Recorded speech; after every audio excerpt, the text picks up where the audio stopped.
Bueno, buenas noches. Vamos a dar inicio a la clase.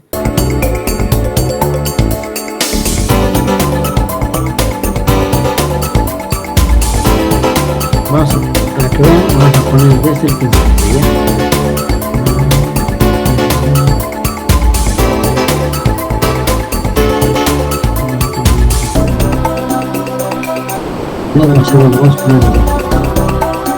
A ver, les voy a comentar algo, ¿ya? En el 2016, en el 2015 se ha licitado el proyecto hidroeléctrico Migueles, ¿ya? Ha sido una licitación internacional, ¿ya? Donde ha sido partícipe la empresa de corporación, que es la casa matriz de todas las subsidiarias, ¿no? Se ha adjudicado la empresa Isolux Corsan de España, una empresa española que tenía bastante experiencia en la construcción de túneles, caminos, ¿no? Mi persona fui parte del equipo staff de la empresa Isolux. En ese momento estaba como especialista social, ya no me alcanzaban los años para el tema ambiental. Hemos iniciado el proyecto, este proyecto que van a ir viendo, en su momento constaba de 100 kilómetros de camino, 24, 25 kilómetros de túnel, dos casas de máquina, tubería forzada.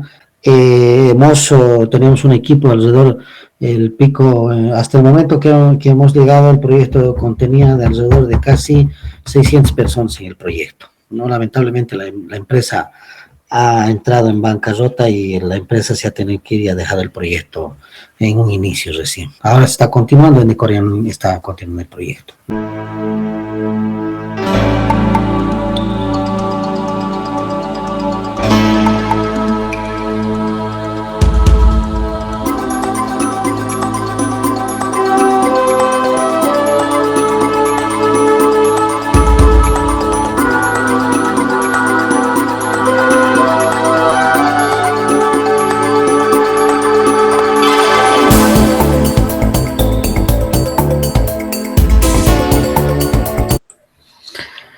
A ver, estas 8 captaciones son en principio para la casa de máquinas, 4 captaciones para la casa de máquinas que pueden ver aquí al medio, que es Umapalca, Carabuco, Carachacjahuira, Chacjahuira y Chucaloma. Y las próximas 4 son para la casa de máquinas en Palillal. Este proyecto inicia en la provincia Inquisibi del departamento de La Paz de Quime. Quizás algunos de ustedes conocen las minas que están en la cordillera occidental, entrando por Conani.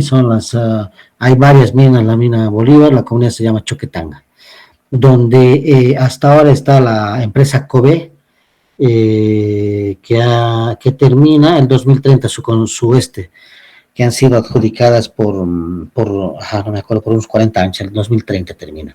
¿Ya? Entonces, este proyecto es la continuación de lo que es las plantas hidroeléctricas que están en la zona de Choquetanga, lo que es la empresa Kobe. Es una continuación de las aguas turbinadas. Aguas turbiнаdas decimos aquellas aguas que entran a la casa de máquinas por la energía del agua, pasa a ser parte energía cinética y se genera la electricidad, ¿no? Entonces, continuamos. Ese es un detallito. Una presa, la presa Calachacjahuira, ¿no? Que está alrededor de los 4.000 metros de altura. Es una zona donde hay bastante bofedal. Tiene un talud de 65 metros para la presa, ¿ya? Y aproximadamente, si no me equivoco, a unos 20 metros cúbicos por segundo tiene que llegar para generar a la primera casa de máquinas. ¿Ya? Continuamos.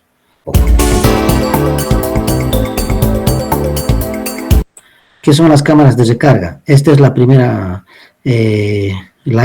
todas las obras de toma. Esta, a ver, un poquito menos. 2 depósitos de agua. ¿Por qué depósitos de agua? Podemos llamar también las cámaras, los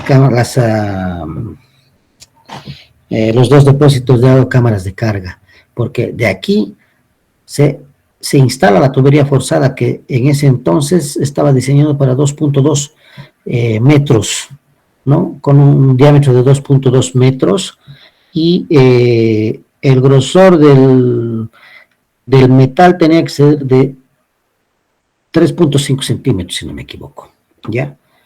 Entonces tenemos ahí y vamos a la caja, a la cámara, a la casa de máquinas donde con la gravedad empieza a llegar con presión el agua a la casa de máquinas.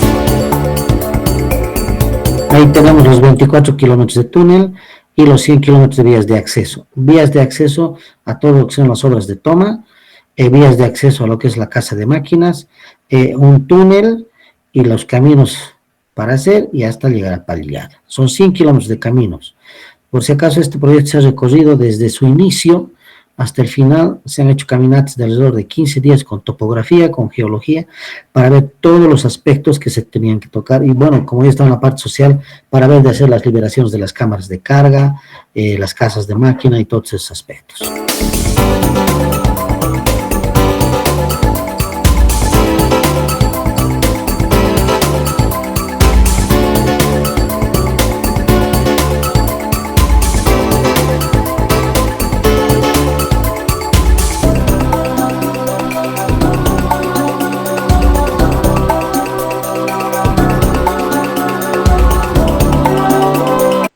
Es en Calachacahuira, ¿no?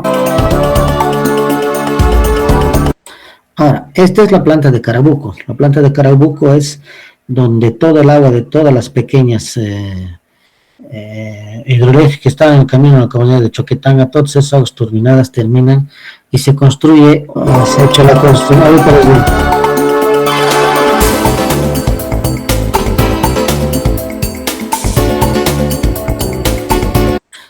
una obra de toma para la captación, ¿ya?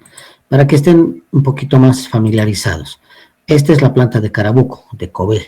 Esta línea que ven aquí son las aguas turbinadas. Aguas turbinadas decimos aquellas que han generado electricidad, ¿no? Entonces, toda esta agua tenía que ser captada nuevamente para ingresar aquí al túnel.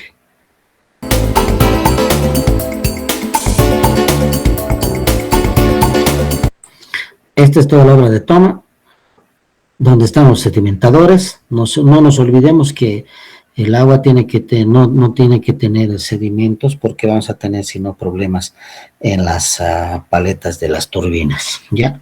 Esta es la nueva captación. Ahí está la obra de toma.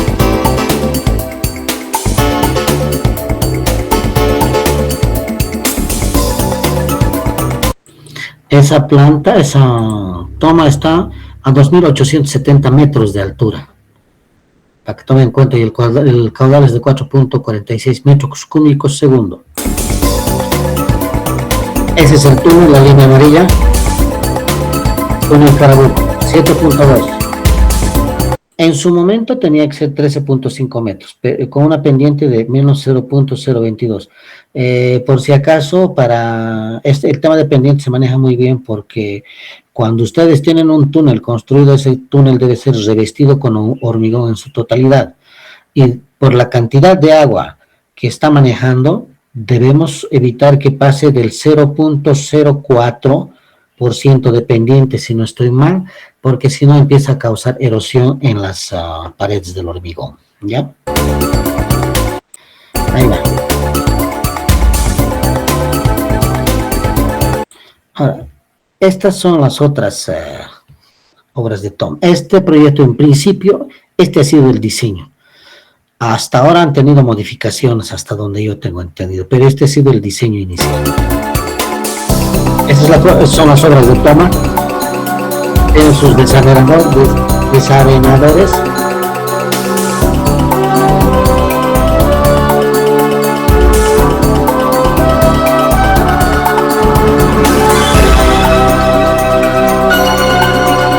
Hay otro túnel.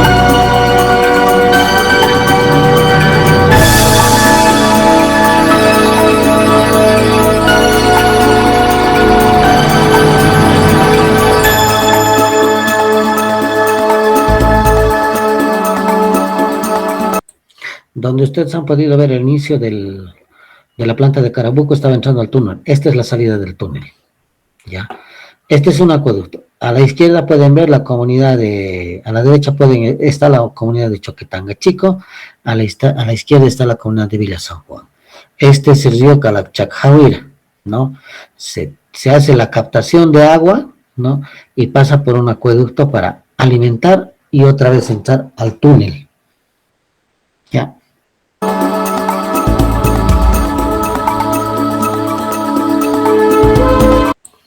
Esta es la obra de toma en el río Carachajahuira.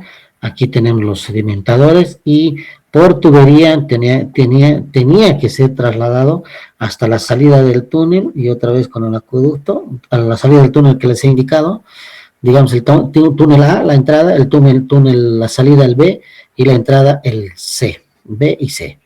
¿No? Aquí está entrando, ingresando. Ese es el diseño inicial.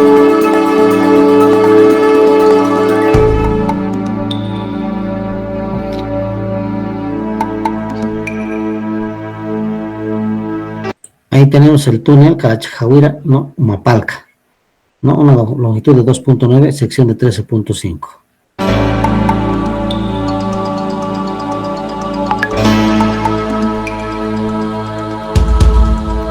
Esa línea roja es la tubería forzada. Ahí tenemos el diámetro, la longitud, el desnivel que hay, de 838 metros, o sea, pendiente. Todo lo que ven aquí es el camino que se hace para operación y mantenimiento después de concluir la obra.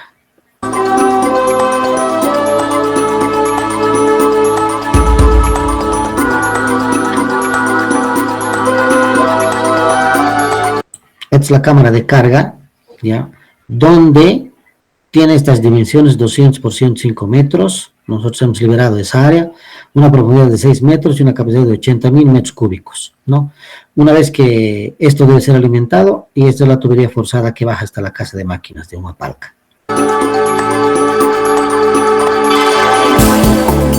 Ahí tiene, esa es la tubería forzada.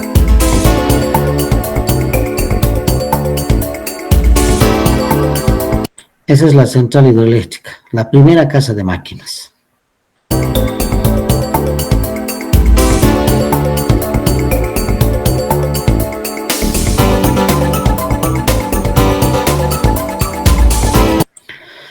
Esa es la central hidroeléctrica de Humapalca, tiene una potencia de 86 megavatios, una producción anual estimada de 416 gigavatios hora, ¿no? Esta es su subestación. Una vez que entra la tubería forzada, se genera la electricidad, primero va a la subestación y de ahí se despacha la energía a través de las torres de alta tensión.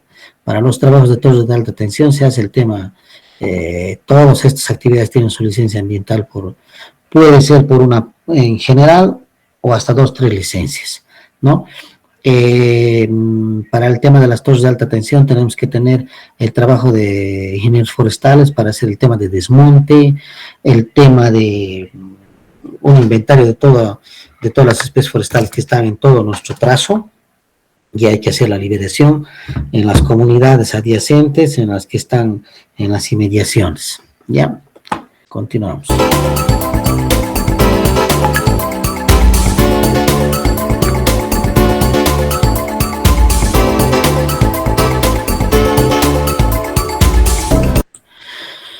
Captación Migueles, captación Jalancha.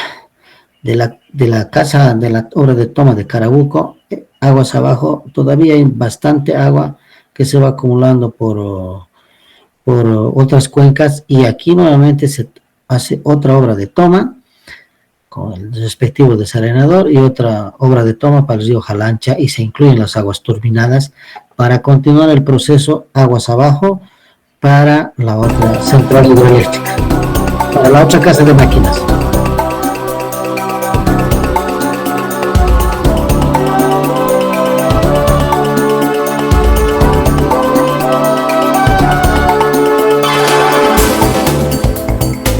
Es el mismo proceso, la obra de toma.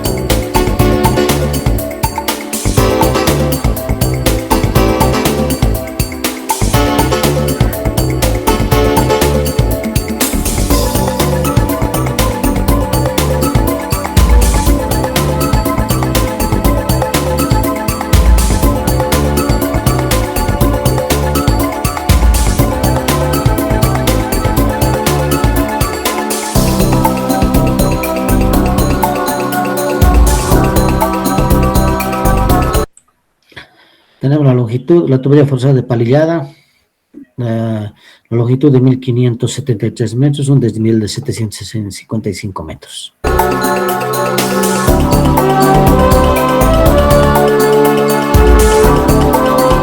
Esta es la cámara de carga, con casi la misma capacidad, profundidad de 6 metros, y las dimensiones de 180 por 120 metros cuadrados. Ya, ustedes, ¿alguno de ustedes conoce la Misicuni en la zona de Cochabamba, en la zona de Molle? ¿Alguien? Esta es la central hidroeléctrica Misicuni en Cochabamba, en la zona de Molle. Como pueden observar, tenemos aquí, todo esto es la tubería forzada, ya. Aquí está dentro del Parque Nacional Tunari, ya. Y esta es la casa de máquinas en Misicuni, que ha sido inaugurada en 2017, si no me equivoco. Ya. Aquí tenemos la subestación. Este es el depósito donde salen las aguas. Ya.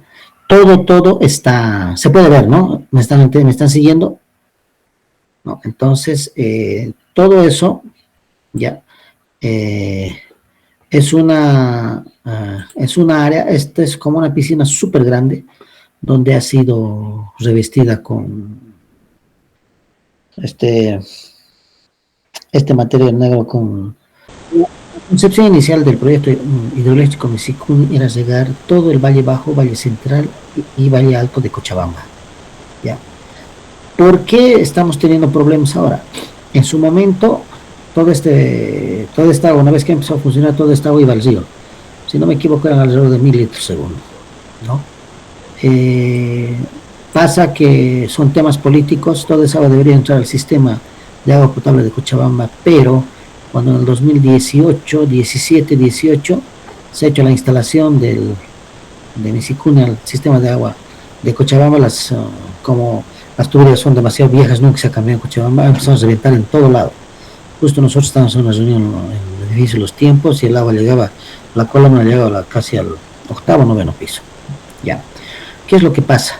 Nosotros no tenemos en Cochabamba la capacidad de poder hacer que entre al sistema de agua. Se han construido, por aquí ya pueden ver, unas tuberías de 12 o 24 pulgadas, si no me equivoco, que va a la zona sur y a la zona de Sacado, ¿no? Lo mismo debería estar haciéndose para el Valle Bajo. Pero pasa que si tuviéramos todo habilitado para la zona sur, Valle Bajo y Central, estaríamos teniendo, esta agua se estaría utilizando de manera muy segura por el tema de seguridad alimentaria, los ODS que hemos hablado y todo. Pero ¿qué pasa? Que no tenemos esa conexión. No tenemos la conexión al Valle Bajo, ni al Valle Alto, ¿no? Ni al Valle Central. Entonces, ¿qué pasa? Tenemos que disminuir nuestra cantidad de ingreso de agua, porque si no esto puede colapsar y más agua se va a ir en desuso, ¿no? Aquí está nuestra subestación. Entonces, hay cosas que políticamente también tienen que hacerse, ¿no? Si nosotros tenemos un proyecto X, tiene que verse esa factibilidad del proyecto. Eso lo supe, era lo último que yo supe hasta el año 2020, 2021, que trabajé en el tema de Corán y Oriente, ¿ya? Entonces, por favor, estas son las aguas turbinadas, ¿ya? Esta es la segunda casa de máquinas, Humapalca.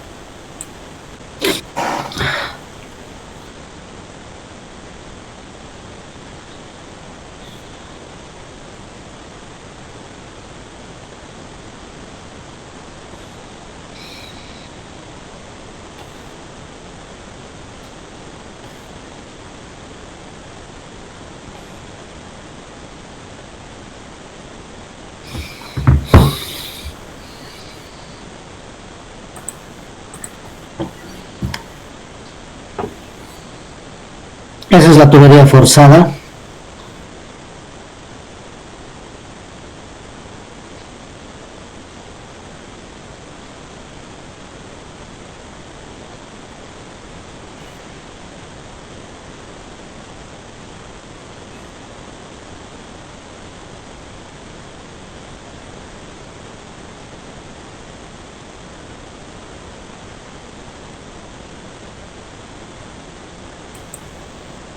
A ver, eso es algo bien importante, ya, porque en la zona donde les he indicado, las aguas arribas de Choquetanga, tienen bastante nevados por esa zona, ya, porque están a 5.500, 6.800 de altura en el municipio de Quime.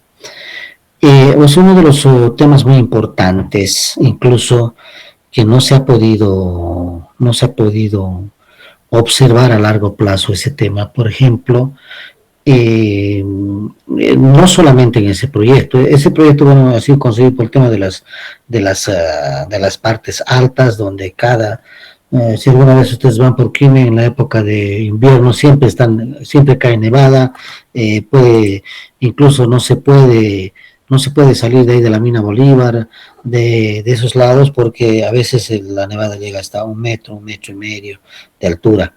Ya, es evidente, Moisés, es una preocupación porque no nos olvidemos que vamos a tener problemas a la larga de lo que hemos hablado, el tema de la ampliación de la frontera agrícola. Uno, la gente está habilitando más terrenos para cultivos. Ya, dame un minutito, Román, por favor, o Román. Entonces, está habilitando tierras de cultivo, ¿no?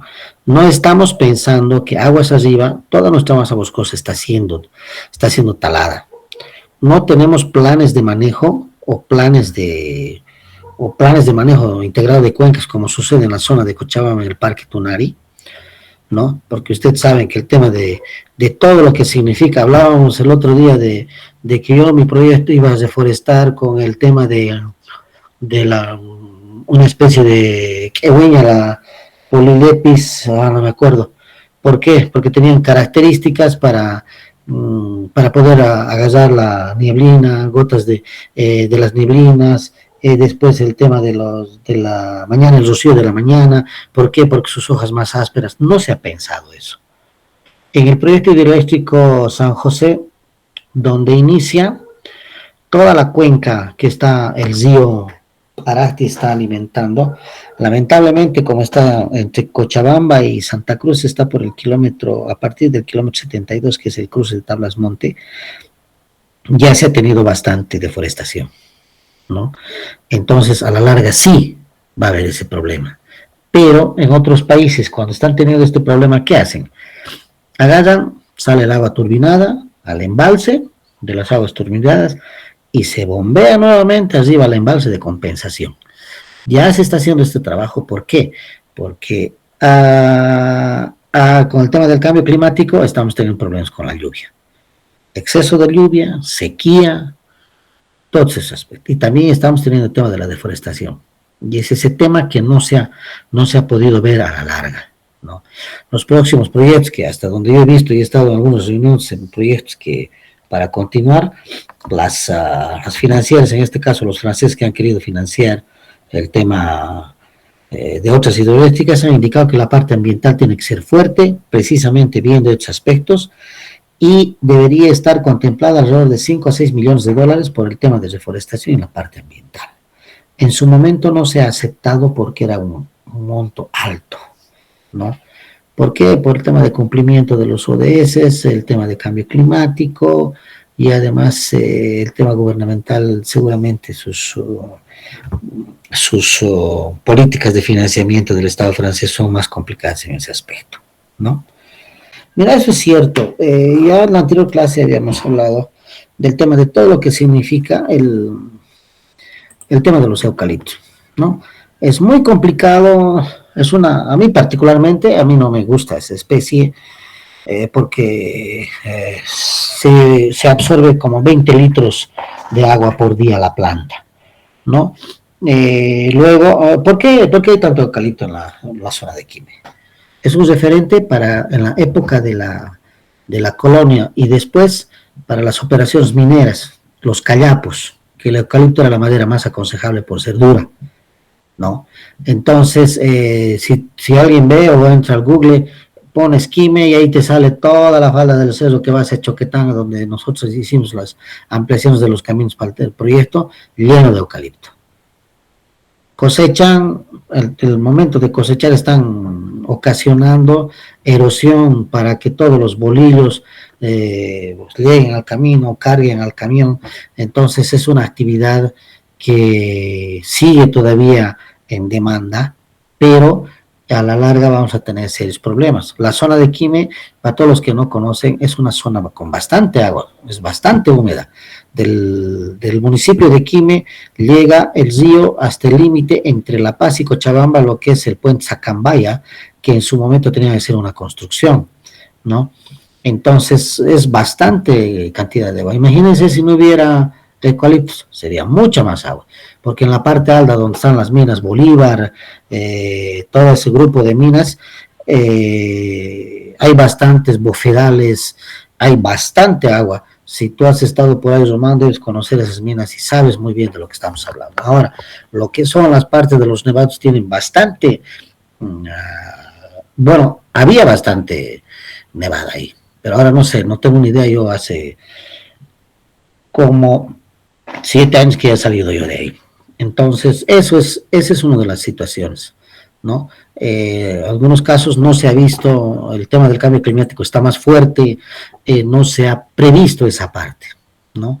Pero ya en otros países están haciendo ese tipo de actividades, ¿no? Dime, Daise. Daise. Bajise, ingeniero. Daise. Una consulta, quíteme la ignorancia.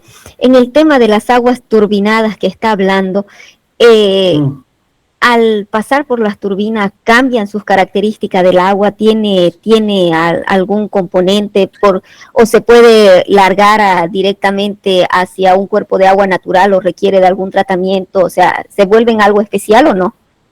No, nada. Mira, desde que entra por el túnel, esa agua, si te has dado cuenta, ha sido sedimentada en varios lugares, en las obras de toma, ¿no es cierto? Esta es la central hidroeléctrica Santa Isabel, la que se ha construido hace años. Este es el embalse de las aguas turbidadas, ¿ya? Que tiene una altura de alrededor de, si no me equivoco, 12 metros de altura y tiene 100.000 metros cúbicos de agua. ¿Ya? Aquí tenemos su estación. Esta es una de las primeras obras de toma sobre el río, sobre este río, ¿ya? Este de aquí, para que se ubiquen, es el río Parate, ¿ya? Entonces, ¿qué sucede? Estamos hablando de los sedimentos, aquí están sus sedimentadores. Esta agua es captada por acá y pasa por este lado la obra de toma y entra por aquí y entra al sedimentador, ¿no? Este es el sedimentador. Ahora pasa y entra al embalse. Y por un pozo de absorción pasa hacia el túnel. El túnel empieza por acá. Como podrán ver, y no ha comentado nadie, aquí ya tenemos un problema de aguas abajo. Cuando nosotros hacemos este tipo de actividades, miren, hemos secado prácticamente el río. ¿Por qué? Porque en esta parte, en aguas arriba, también tenemos otra obra de toma, sobre el río Parate. Aquí está la obra de toma, va por abajo y llega a los sedimentadores y por debajo se conecta aquí. Ya. Tenemos un gran problema, el tema de caudal ecológico, que en algún momento hemos hablado. Uno, tenemos el problema de ecosistemas y biodiversidad aguas abajo. Ya. No nos olvidemos que si tenemos un arroyo, tenemos un sinfín de especies, estos, no sé, anfibios, la parte de ictiología, que saben muy bien los biólogos, no sé si habrá algún biólogo aquí, ¿no? Ese es uno de los problemas que vamos a tener, y ya tenemos, ¿no? Como se fija en el cauce de agua, no tenemos, ya. Entonces, esa es una de las situaciones también que nosotros como profesionales tenemos que ver o dar una solución, o sugerir en algún momento, ¿ya? Entonces, eso por una parte. Las aguas turbinadas Daise no sufren ningún cambio, ¿ya? Eso sí, no, en estas plantas tenemos el aceite dieléctrico, que obviamente no debería haber ninguna fuga, ¿no? En los trafos, en los transformadores. En una sala de máquinas, primero, el primer problema que tenemos es en las turbinas, bueno, ya cuando se ha construido la sala de máquinas son las turbinas Pelton. Las Pelton, el material con el que se fabrican es fácilmente erosionable con los gránulos de arena que entran desde los inyectores. Ujú. Si son de 2 inyectores, entonces es una turbina pequeña. Si son de 6 inyectores, son las grandes, las que hay aquí en La Paz, en La Paz, no me acuerdo el nombre ahorita, pero esas son. Y el problema que se tiene generalmente es el desgaste y la erosión en las paletas de la turbina con la arena. Ajá. Ya, el otro problema que se tiene es lo que, bueno, decía usted, ¿no? Aguas abajo. Hay un lugar donde habría que ver cómo hacer las represas, las pequeñas represas para que salgan las tuberías de alta presión hacia las turbinas y también desviar un poco de agua para que se alimenten los ríos, porque quedan partes de ríos secos y sin que eso se torna un problema para las especies pequeñas, los mamíferos pequeños, reptiles pequeños, y la salida de agua que es a veces a mucha presión. Ujú. Y después para la construcción de la sala de máquinas, bueno, el tema ambiental que sería el desbosque del área, el desmonte del área y tal vez la construcción y los caminos que sí son necesarios, ¿no es cierto? Y en el tema de los generadores hay que tener mucho cuidado porque ahí en los generadores se utiliza un aceite que tengo entendido es un poco tóxico, es tóxico para el ser humano, entonces y ese aceite se desgasta y hay que tener mucho cuidado en el almacenamiento y en el retiro del aceite cuando esté usado. Es muy cierto, y como te has podido dar cuenta, y estábamos hablando hace un rato, el tema de todo lo que ha sido la presencia antrópica en toda la cuenca, de lo que ha sido donde está la planta ¿cómo se llama?, de Santa Isabel, toda esa cuenca. Si te has dado cuenta, ha empezado una deforestación muy rápida, ¿no? Y yo pienso desde mi punto de vista que podemos tener problemas a la larga, ¿no? Pero obviamente no solamente en esa situación, sino en todo lado, ¿no? Ahora, una de las cosas bien importantes es que debemos, desde nuestro punto de vista, yo creo que debemos hacer algunas sugerencias o alguna toma de decisiones para ver de que algunas situaciones se puedan cambiar. Evidentemente, con la promulgación del Decreto Supremo del 3548 en el año 2017, donde se autoriza para los trabajos en áreas protegidas y el cambio de las licencias y todo eso, nos ha complicado mucho más para el tema del trabajo en la parte ambiental.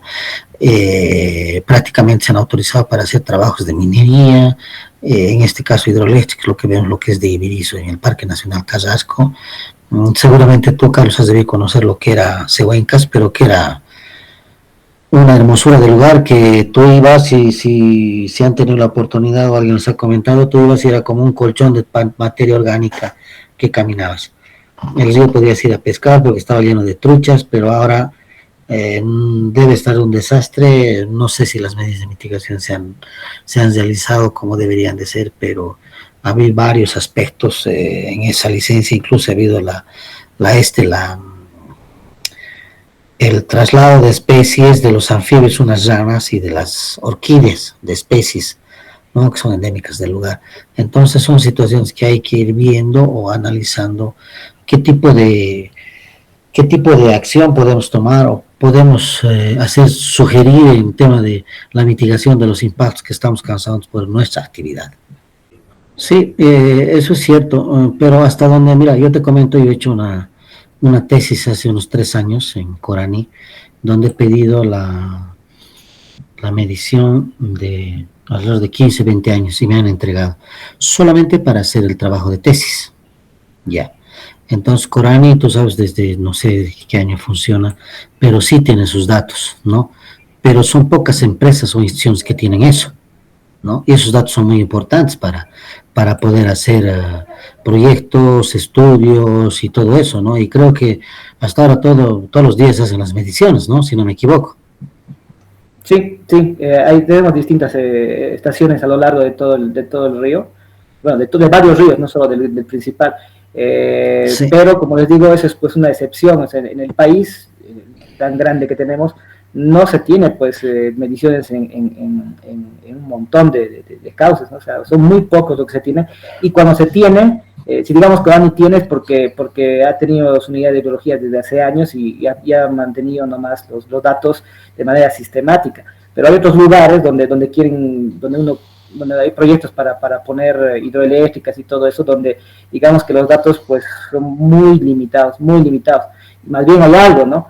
Pero hay otros ríos donde no se tiene nada, y lo que se hace normalmente es, digamos, se saca los datos de ríos parecidos donde tengan datos, o se utilizan otros métodos, pero no son pues, como les digo, o sea, sirve para tener una aproximación, pero no es lo mismo que tener los datos en el mismo lugar, ¿no?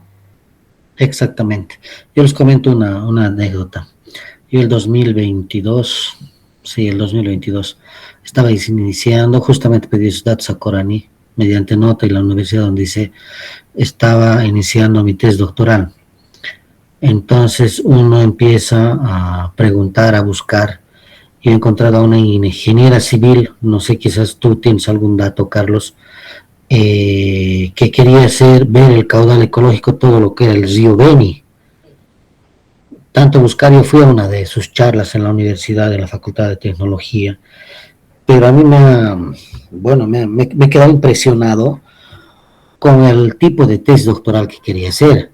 Imagínate de la cuenca del río Beni, de cuántos litros segundo estamos hablando, cómo puedes tener la capacidad de poder medir, o bueno, no sé, ¿no? Entonces, yo me quedé muy asombrado y bueno, yo no supe más de la señora, creo que estaba en una universidad de Bélgica, ya estaba con postdoctoral, entonces yo me he quedado sorprendido con ese tema.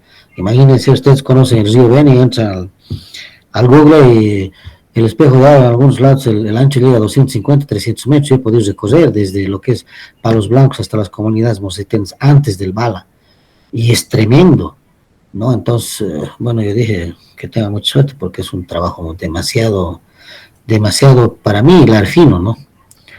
Sin embargo, tienen estas limitaciones, ¿no? Que en época de lluvia, por ejemplo, en el sector de Corani, cuando hay crecidas, eso es bastante difícil de medir. Es verdad que tenemos también estaciones en tiempos, que te miden, te pueden medir cada 5 minutos, ¿no? Y se puede dibujar el hidrograma, o sea, la crecida y todo eso. Los de alerta temprana, ¿eh? Sí, para hacer sistemas de alerta temprana. Pero eso, como les digo, o sea, pues cuesta harta plata, ¿no? O sea, eso no se puede poner en todos los ríos más importantes, digamos, de Bolivia. Y lo peor es que las políticas nacionales no van pues hacia mejorar eso, más bien lo empeoran. Ahorita Cenami, que es una institución heroica, diría yo, porque tienen tan poco presupuesto y están ahí batiéndose con las pocas estaciones que tienen, y cada vez se tienen menos porque o se mueren los operadores y no se consigue, porque son operadores de años, ¿no? O sea, estamos hablando de que han empezado a sus 18 años y terminan jubilándose y ya no hay quien se haga cargo de esas estaciones. Eso ya es a nivel Bolivia, ¿no? Y aparte con la coyuntura y todo eso, entonces hacen reducción de presupuesto y reducen a una institución que debería ser más bien apoyada. Entonces, de tal manera que la cantidad de información que se tenía antes, digamos en los años 80, la cantidad de estaciones, cada vez se está reduciendo más y más, entonces tenemos menos información, a pesar de que hay más tecnología, ahora tal vez más fácil que antes poder medir, por este tipo de cosas, cada vez estamos con menos información. Sí, es cierto, mira, yo tengo la experiencia del año 2010, estaba como jefe de proyecto con las Naciones Unidas en el Chaco, todos los 3 Chacos a nivel nacional, y nos llegó un experto en temas de sistemas de alerta temprana, un hindú. Entonces, él nos contaba su experiencia con este tema de sistemas de alerta temprana, cuando nosotros en Bolivia, el 2010, juntamente con la FAO, recién se iniciaban los proyectos de alerta temprana, que se han iniciado en el Beni, luego ahora tenemos en todo el Chaco y en nuestras ciudades también, donde, como tú dices, hacen la medición del tema de lluvia y todo eso, ¿no? Él contaba la experiencia en su comunidad, de una comunidad rural, que inicialmente había hecho su tesis él era ingeniero agrónomo, su tesis en tema de maíz. La tesis de la maestría también la realiza en maíz, pero su tesis doctoral era en sistemas de alerta temprana. Él ha hecho una modelación, han tenido todavía esta tecnología desde mucho antes allá, y ha podido determinar cuándo iba a subir el caudal cuándo iba a ser la lluvia donde iba a subir el caudal y se iba a llevar a su pueblo. Entonces, ¿qué ha pasado? Ha hecho todos los estudios, todos los análisis y ha determinado la fecha para ese evento climático. ¿Y qué es lo que ha pasado?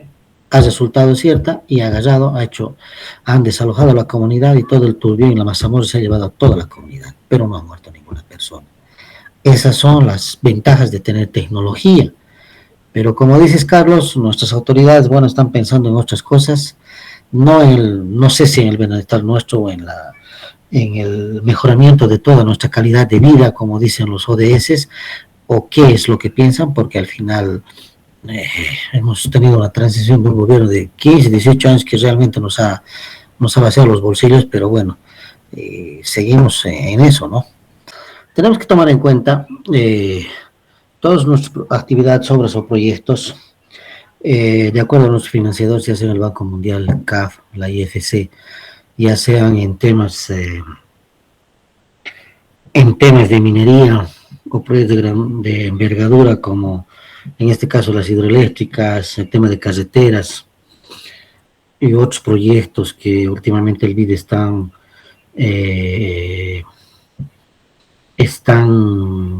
financiando presas en algunos municipios, ¿no? Por el tema del uso de agua. Estas instituciones que financian tienen sus normas de desempeño, ya sean la CAF, el BID o el IFC, ¿no? Y una de las situaciones más importantes que tiene en este caso, por ejemplo, son el tema social, el tema ambiental, que es de cumplimiento, ¿no? Antes de hacer un financiamiento, ellos ven importante esta parte. No nos olvidemos que en los proyectos que hemos estado, en los que yo he podido estar, he tenido la suerte de poder estar, la parte civil siempre es un poco más, ¿cómo les digo en términos más claros? Todo para todos los días para la parte civil es obra y avance. Tenemos que tomar en cuenta que nosotros, manejando la parte ambiental, social y de seguridad, es un cumplimiento de contrato de todos nuestros contratistas, subcontratistas, nuestra supervisión o nuestros fiscales, ¿no? Todo está inmerso en las normas de desempeño y todo lo que hacemos en las normas de desempeño va con informes para el cumplimiento de los objetivos de desarrollo sostenible, ¿no? Entonces, en varios proyectos he visto que estamos en obra, la parte ambiental no significa nada, la parte social tampoco, el tema de seguridad puede ser, pero en el momento cuando se están cerrando los proyectos es donde tenemos esa situación. A mí me ha tocado cerrar un proyecto de estos, de gran envergadura, y realmente es donde realmente se nota todas nuestras actividades están enmarcadas en el cumplimiento de estas normas de desempeño, ¿no? Independientemente de lo que ustedes puedan realizar, hay una parte de cierre de saldos y cuentas en los proyectos que, por ejemplo, hablando de la parte ambiental, si ustedes han tenido un área en la cual han hecho la liberación para un buzón, para dejar el material ahí, debemos de tener un plan de manejo ambiental del buzón, por decirse el buzón número 1, que es lo que tiene que tener, ¿no? ¿Cuáles son las actividades que ustedes han puesto en el plan de manejo ambiental de ese buzón? Puede ser la compactación, el tema de la construcción de banquinas para estabilidad, el tema de reforestación o el tema de incorporación de materia orgánica en esa plataforma. Normalmente el material que va al buzón es un material inerte, un material que no nos sirve. Nosotros hemos tenido la experiencia de poder poner el maní forrajero, el cual te incorpora bastante materia orgánica, ¿no? Hemos revegetado, hemos reforestado todos los taludes, no hemos introducido especies, porque la norma indica eso, solamente las especies del lugar. hemos logrado recuperar todos los terrenos, esto hablando de la parte ambiental. Ahora, si nos pasamos a la parte social, ya sea relacionamiento comunitario o gestión social, lo que hacemos es trabajar de la mano con la parte social para hacer la liberación de esa área que va a ser para nuestro buzón. El procedimiento es el siguiente: ustedes inician la reunión, es como normalmente se hace con las autoridades, se va al sitio, puede ser alguien que necesita un sitio que pueda aplanar, que se lo dejemos plano, pero con las siguientes consideraciones. No se olviden ustedes que el material que ustedes están dejando en 3-4 años recién se va a compactar. ¿Por qué? Por el tema de lluvia. Esa área no pueden construir hasta el 3-4 año, hasta que se compacte el terreno. Esas son las consideraciones, ¿no? Ustedes firman un acta que se va a hacer el trabajo de la parte ambiental y que la parte social va a hacer el seguimiento y hasta la conclusión que va a ser la reforestación, revegetación o como usted o qué actividad se hayan planificado, ¿no? Estamos hablando de esa área, ¿no? El tema de seguridad, salud ocupacional ingresa con el tema de señalización. ¿Qué tipo de buzón? Características, qué número de buzón. El tema para las personas ajenas, que tengan cuidado con el talud y todo eso. Son 3 cosas que van, ¿no? Ahora, tenemos actividades más grandes, como las que han visto. Los embalses de compensación, la misma casa de máquinas, ¿no? La parte de la tubería, la parte de los caminos. Normalmente nosotros cuando estamos en esas áreas, en la parte ambiental y social, tenemos que tener mucho cuidado que el diseño de nuestros ingenieros de la parte civil, ¿no?, contemple estos aspectos, el tema de buzones. Según la normativa tampoco podemos tocar lo que son nuestros bofedales, no podemos vertir material a los cuerpos de agua, ¿no?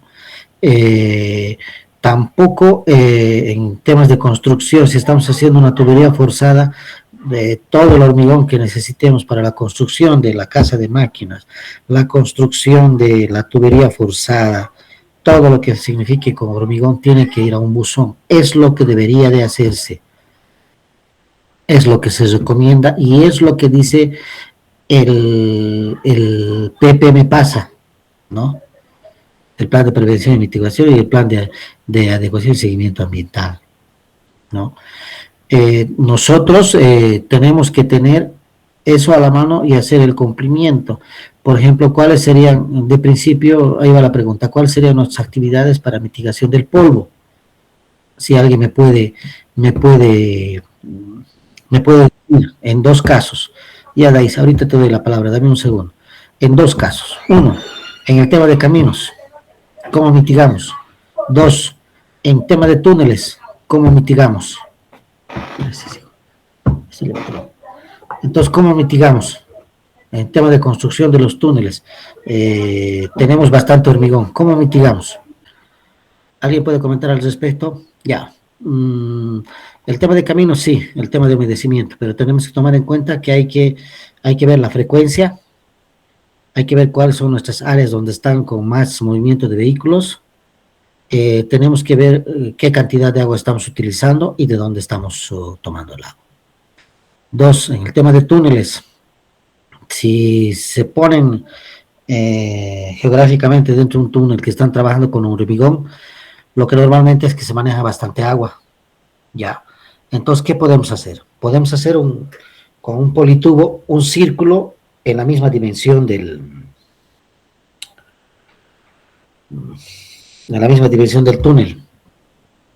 Podemos poner nebulizadores o podemos agarrar y jalar la tubería, obviamente con una bombita pequeña, y poner nebulizadores con la misma agua que tenemos dentro del túnel. Tiene que evitar el polvo. No se olviden que es un espacio confinado, ahí entra el tema de seguridad ocupacional, es un espacio confinado, deberían estar todos con su EPP, con el tema de lentes transparentes. Si tenemos túnel, debemos tener el tema del buco nasal para polvo. No se olviden que hay para gas, para diferentes gases, ¿no? Entonces, todas estas situaciones se van en ese sentido. Nosotros como ambientales, o que ustedes van a manejar este tipo de cosas, lo primero que tienen que hacer es ir al PPM Pasa, que vamos a ver mañana un PPM Pasa, o el día jueves, perdón, y vamos a explicar algunas cosas que es lo básico y es importante. ¿Cómo mitigamos el tema de ruido? Por ejemplo, en un trabajo en obras subterráneas, en túneles. Si mitigamos el ruido con el tema de los tapaoídos solamente de inserción, perfecto. Pero si no, necesitamos poner los de copa, ¿no? Tenemos doble protección. Yo tengo la experiencia, bueno, no es una grata experiencia, sino es como una anécdota. Yo he tenido la suerte de trabajar con mi padre en un proyecto en África.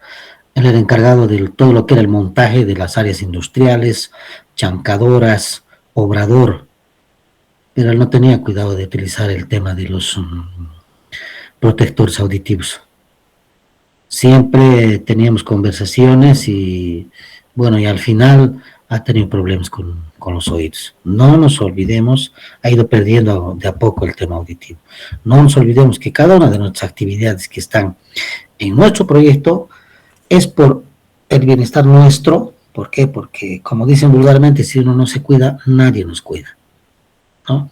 Ahora, hemos hablado de lo que significa un buzón, hemos hablado de la parte ambiental y hemos hablado de la parte social, ¿no? Ahora, ¿qué sigue? Cuando ustedes tienen la oportunidad en un proyecto, cerrando un proyecto, ¿qué es lo que van a solicitar? Primero, la comunidad, por decirse un ejemplo, tenemos ¿cómo se llaman estos? 3 buzones. Los 3 buzones tienen las mismas características. Tenemos un acta de apertura, con la parte social tenemos que hacer un acta de cierre.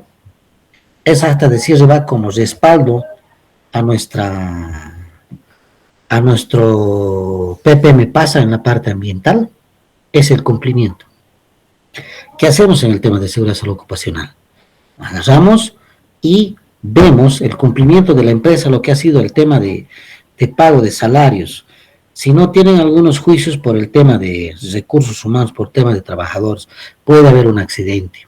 Hay muchos accidentes, hay gente que muere, pero tenemos que tener, nosotros como, en mi caso como fiscal, yo tengo que exigir la parte de seguridad salud ocupacional con recursos humanos, cómo han cerrado, Tito se está durmiendo, cómo han cerrado el proyecto, en tema de si se ha pagado si se ha pagado todo lo que corresponde en tema de salarios, en tema de seguros de la caja, cómo cerramos la parte de seguridad. Nosotros pedimos a la contratista mediante nota, pedimos a la contratista que nos entregue todos los respaldos donde ha cerrado con todos los trabajadores.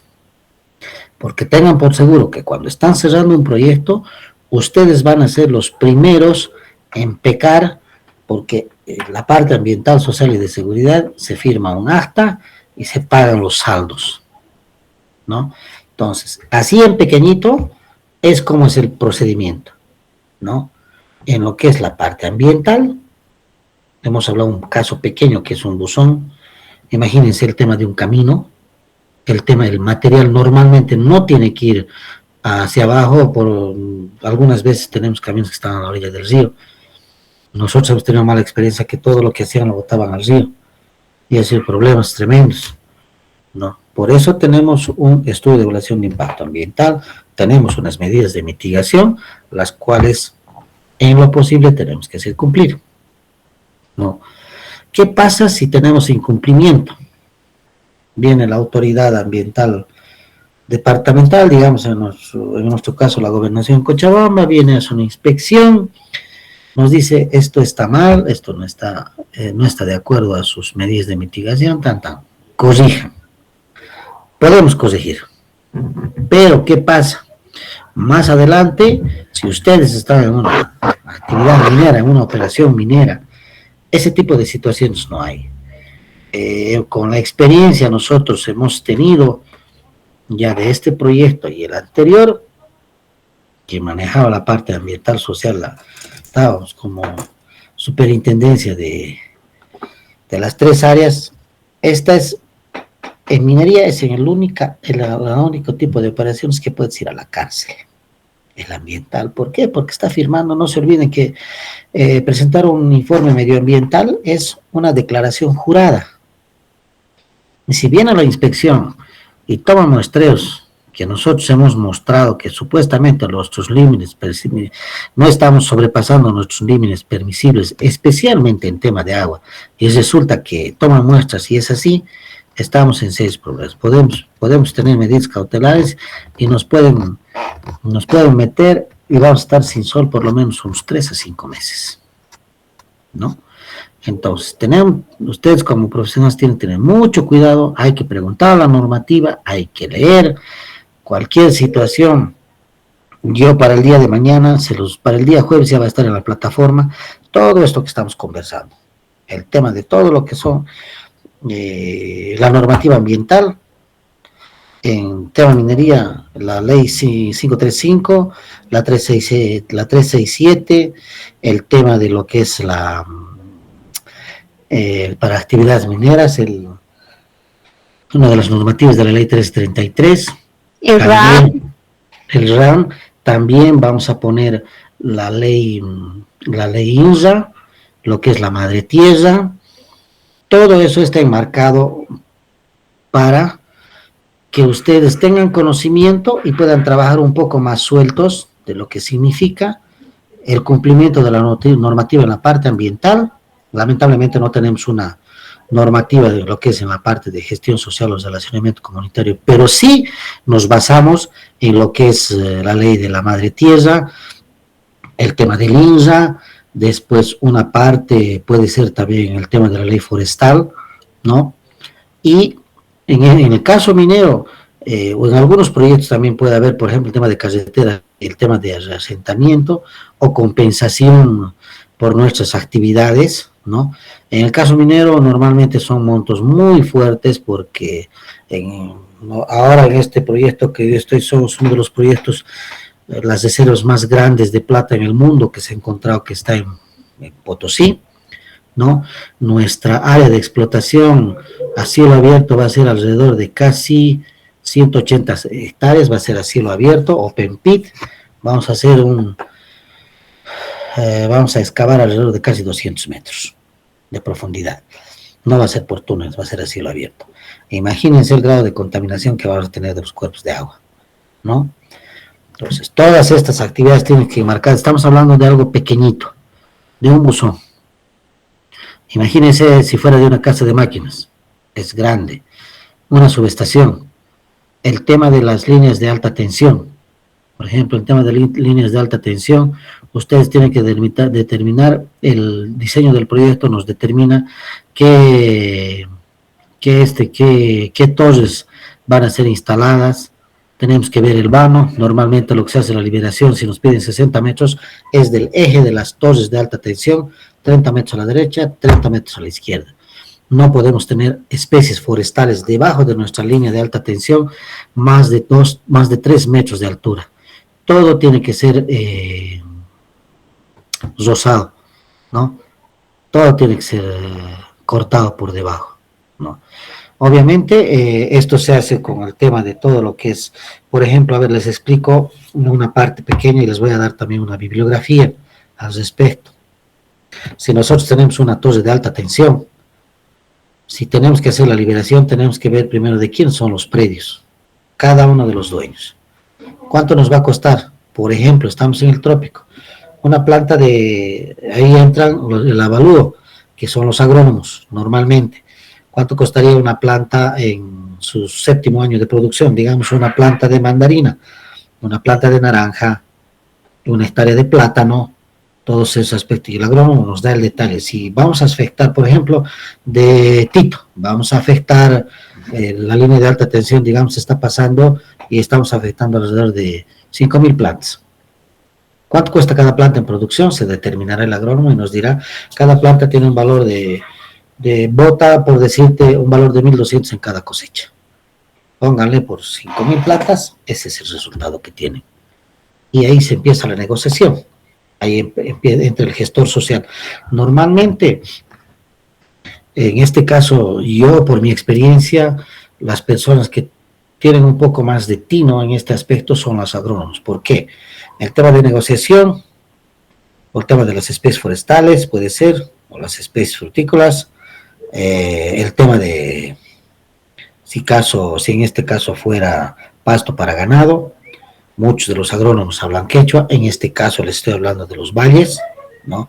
Puede haber también agrónomos que puedan hacer un trabajo en la parte alta, como estamos hablando en el tema de La Paz, el tema de Potosí, que hablan aymara, ¿no? Pero desde mi punto de vista, las personas que pueden encajar un poco más son el tema de los agrónomos, los ingenieros en desarrollo rural, los sociólogos conocen bastante también de este trabajo, ¿no? Entonces, tenemos que tener el tino y la capacidad para poder hacer la negociación. No nos olvidemos que cuando hacemos aperturas de caminos, los caminos se pueden transitar a nivel nacional sin ninguna restricción. Pero como el tema social se ha ido empoderando en los últimos años, incluso se ha tenido que pagar por aperturas de camino para proyectos. Situación que no debería ser, ¿por qué? Porque un camino es el desarrollo para todas las comunidades. Y normalmente donde están esos proyectos son zonas donde no hay caminos. Tenemos que saber la Constitución, qué puntos son más importantes para nuestra actividad.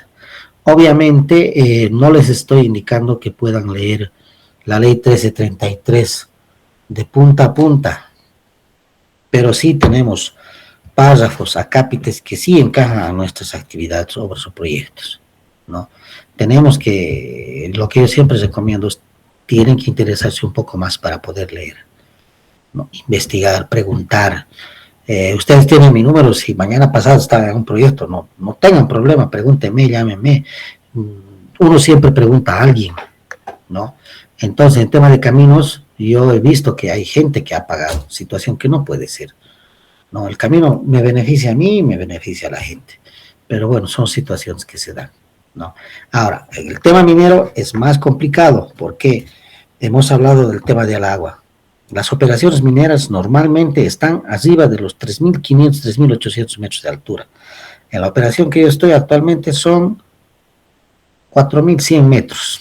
Y a esa altura tenemos problemas de agua.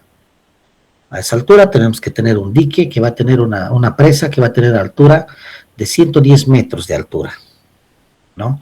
Tenemos bofedales, tenemos vertientes o futuris, como quieran llamarlo, y nuestro mayor problema es el agua, que es lo que últimamente se ha estado viendo en el tema de minería, es minería verde, minería sustentable, ¿no? ¿Qué es lo que se sugiere o qué es lo que estamos previendo nosotros? La reforestación de toda nuestra cuenca, que estamos hablando alrededor de casi 40 hectáreas, que vamos a reforestar con la especie que les he indicado, la ehuiña. Ahí está, Polylepis tarapacana es esa, ¿no? Entonces, ¿cuál es nuestra densidad de siembra? Alrededor de 1.100 plantas por hectárea. Normalmente, este tipo de especies debería estar en 750 y 800, pero porque las condiciones climáticas a esa altura son más fuertes, nosotros estamos sugiriendo poner 1.100 plantas por hectárea. ¿Por qué? Porque tenemos que buscar el 100% de prendimiento. 1. 2. Hemos previsto poner el gel, una vez que nosotros hagamos el trasplante, poner el gel, como alguna vez hemos hecho en el Parque Tunari, porque es un lugar seco, ponemos en turriles esas bolitas que manejan de colores, absorben agua y se quedan, y nuevamente pierden agua, entonces eso hemos previsto, ¿no? ¿Por qué? Porque el agua es muy delicado a esa altura. 2, se tiene que hacer una recirculación del agua. Cuando usted está en una operación minera, como dice Carlos, el tema de los sedimentos es muy complicado, o Moisés creo dijo, es muy complicado. Entonces, ¿qué tenemos que hacer? Una vez que el agua haya procesado en la planta todo el material, va a nuestras lagunas de sedimentación y de ahí nuevamente recircula el agua, ¿no? Porque lo que normalmente se manejan los datos es para una tonelada para procesar material se necesitan 1.000 litros, ¿no? Yo he estado en una anterior operación que nosotros, era una operación mediana, nosotros metíamos a la planta alrededor de 1.500, 1.400 toneladas por día. Imagínense la cantidad de agua. Si no tenemos cuidado con el tema del agua, nos va a ir arruinando los equipos, nuestras bombas, hay que tratar de sedimentarlas, y otro trabajo más preciso tiene que ser el tema de lo que es el agua después que haya pasado por la planta. Tiene que pasar por un proceso antes de entrar al sistema de agua.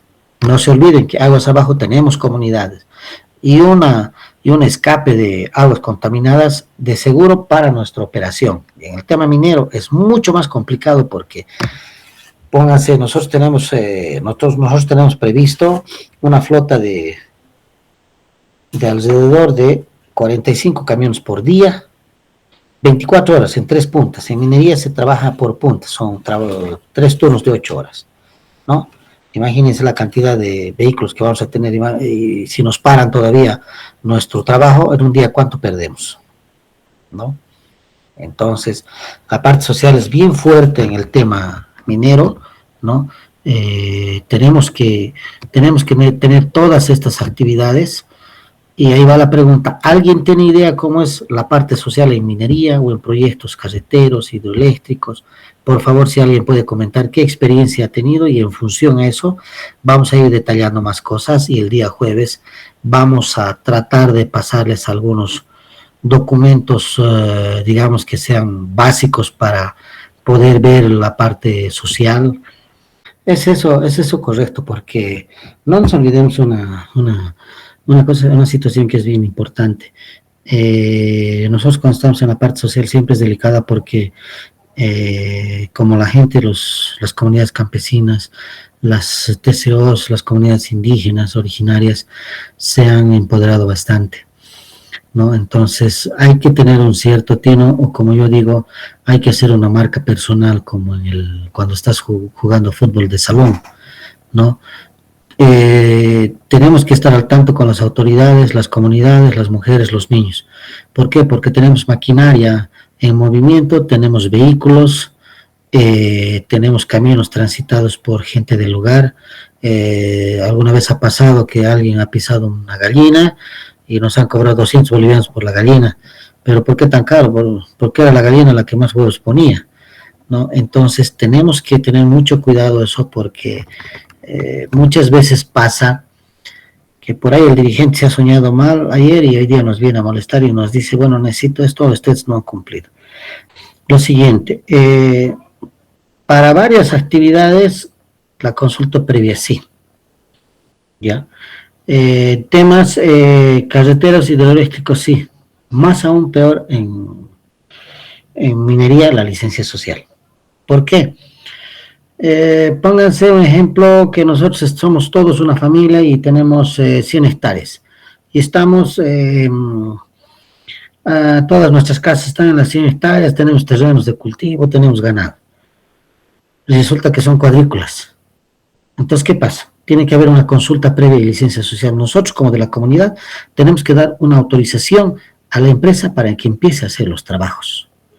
Obviamente los trabajos de exploración, para un trabajo de exploración en minería tiene que tener una licencia ambiental, pero ya para el mismo hecho de lo que es la operación, el inicio de la operación, deberíamos tener una licencia, una consulta previa y la licencia social.